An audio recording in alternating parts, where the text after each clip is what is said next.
Ялан гайвуулах шүү дээ.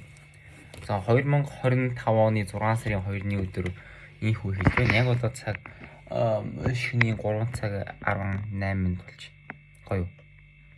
Амарсан шөнө би унтсангүй харин одоо маргааш ширэн өнөөдөр нөгөө 9 цагаас физик болсон шалгалттай хүмүүсээ бэлдэж дуусаад байж байна. Тэгээд за би одоо биш тийм маш том тодорхой яриад юм. Тэрний үг гэхээр энэ 6 сарын зорилго бол 6 сарын борлуулалт гарах. Эхний 2-7 хоногт бол 4.5 сарын борлуулалт гарах. Сүүлийн 2-7 хоногт 1.5 сарын борлуулалт гарах. Тэр миний нэг өдрийн норм юу вэ гэхээр авш. Энэ өдрийн 322 мянган төгрөг хийхтэл тэгэл 4.5 сая борлуулалтын норм биелчих واخгүй. Өнөөдөр штэ хэрэг төрөний борлуулалт гаргасан гэж 100 окей.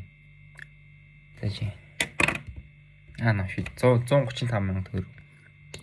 135 мянган төгрөг буюу баг нормынхаа баг 30-30% хийсэн юм да. Тэгээд юу ч гэсэн дараагийн өдрүүдэд тэр 322 мянган төгрөгийн норм байгаа штэ. Энэ чинь баг 358 мянган төгрөг рүү явж байна. Тэгээд нэг юм нь юу гэхээр одоо хөдөө явна гэсэн сүлжээгүй гэсэн.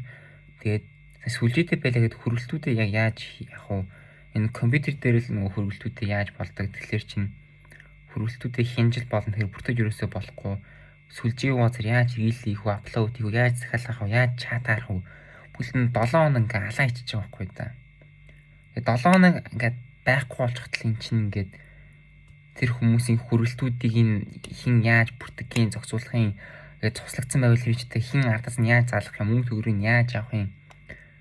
Тэгээд чи бүл 7 хоногийн орлого ингээд зайлчих гадаг шүү дээ. Тэгээд сумын төгдрийг л би үлдмээр энэ заяа.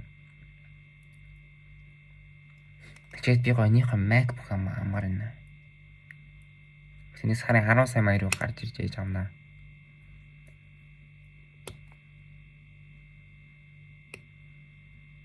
And guys би нэг зорилго ярьлаа. Октодын зорилго, хүүдийн зорилго ялгаа гэдэг. Тэгвэл fucking гэтээ энэ октод болохоор зүгээр мэдгүй нэг октод хүүдийн нэг зорилгын үс яллаа гэж үгүйсэн амар тэнгэр газар чиг байд юм байна л та.